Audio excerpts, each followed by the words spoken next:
জাতীয়তাবাদী ফোরাম এবং ফোরাম কর্তৃক আয়োজিত জন্মদিনে উপস্থিত হতে পেরেছি, এর জন্য শুকরিয়া আল্লাহ পাকের কাছে। আমি লালমোহন জেলার পক্ষ থেকে জাতীয়তাবাদী ঢাকাস্থ ফোরাম ছাত্র সমাজকে ধন্যবাদ জ্ঞাপন করছি, কৃতজ্ঞতা প্রকাশ করছি এই জন্মদিনকে পালন করার জন্য। মন খুব ভালো লাগতেছে আজকে এই জন্যই, কারণ অতীতের গত বছর ছাড়া প্রতিটি প্রোগ্রামে আমরা খুব জরাজীর্ণ অবস্থায় বাসার উপরে গিয়েছি, কিন্তু আজকে এই উন্মুক্ত স্থানে অত্যন্ত ভালো একটি পরিবেশে এই জন্মানুষ্ঠান পালন করার জন্য ফোরামের সকল নেতৃবৃন্দকে ধন্যবাদ জানাচ্ছি। পাশাপাশি আমি ধন্যবাদ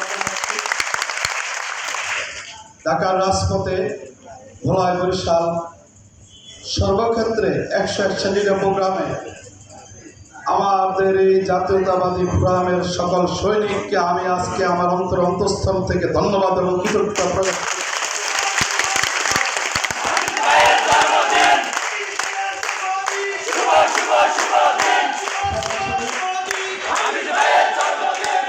পাশাপাশি আমি উদ্যত আহ্বান করব, অতীতে আমাদের ঢাকায় কাজ ছিল, আগামীতে কাজ লালমোহনের মাটিতে।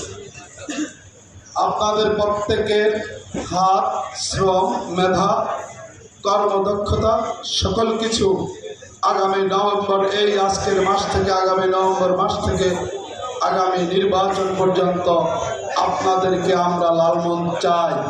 আপনাদের সকল রকম সহযোগিতা আমরা দেব, বিনিময়ে আপনারা আমাদের জন্য, হাফিজ ভাইয়ের জন্য নিজের জীবন বিসর্জন দিয়ে নিজের সমস্ত মেধাকে, নিজের সমস্ত শ্রমকে হাফিজ ভাইয়ের পক্ষে খাটাবেন, এই প্রত্যাশা আজকের এই জন্মদিনে আপনাদের থেকে আমরা আশা করছি।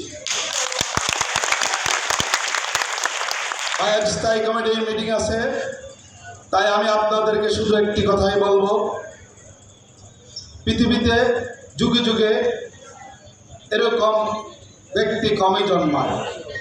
আমরা সৌভাগ্যবান, আমি নিজেকে গর্ববোধ করি। আমি একজন সৎ ব্যক্তির পিছনে থেকে রাজনীতি করতে পারছি, এই জন্য আমি নিজেকে সৌভাগ্যবান ব্যক্তি মনে করি। আমি সৌভাগ্যবান মনে করি আজকে তরুণ প্রজন্ম যারা তোমরা দেখতেছ, জাতীয় সংসদ সদস্য 117, যা বর্তমানে 116 হয়েছে, এবং ভোলা 3 লাখে এই সংসদ আসনটি বাংলাদেশ যতদিন থাকবে, লালমোহনের মাটি, তজুমুদ্দির মাটি যতদিন থাকবে, স্বর্ণাক্ষরে আমাদের হৃদয়ে লেখা থাকবে এই আসনটি সৃষ্টিকারী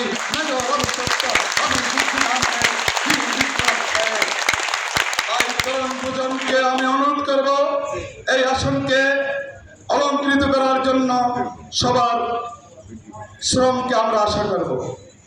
আমি আজকের এই দিনে শুধু মহান রব্বুল আলামিনের কাছে ফরিয়াদ করতেছি, আল্লাহ পাক যেন আমাদের এই বাংলাদেশের জন্য, জাতীয়তাবাদী দলের জন্য, আমাদের লালমোহন তজুমুদ্দিনের জন্য এই ব্যক্তিটিকে যেন আল্লাহ পাক শারীরিকভাবে সুস্থতা দান করে আর অন্ততপক্ষে 20 থেকে 30 বছর হায়াত দাও, এই প্রত্যাশা মহান রব্বুল আলামিনের কাছে আশা করতেছি এবং ফরিয়াদ করতেছি। আল্লাহ পাক যেন তাকে আজকের এই 82তম জন্মদিন নয়, আমরা আর অন্ততপক্ষে দেখে যেতে চাই, আর 100 বছর জন্মদিনও যেন এরকম শারীরিকভাবে সুস্থতা ভেবে আল্লাহ পাক যেন রাখেন, এই দোয়া ফরিয়াদ আল্লাহ পাকের কাছে করছি। পরিশেষে সময় কম, তাই নেতৃবৃন্দের নাম সহ অনেকের নাম আমরা বলতে পারি নাই, শুধু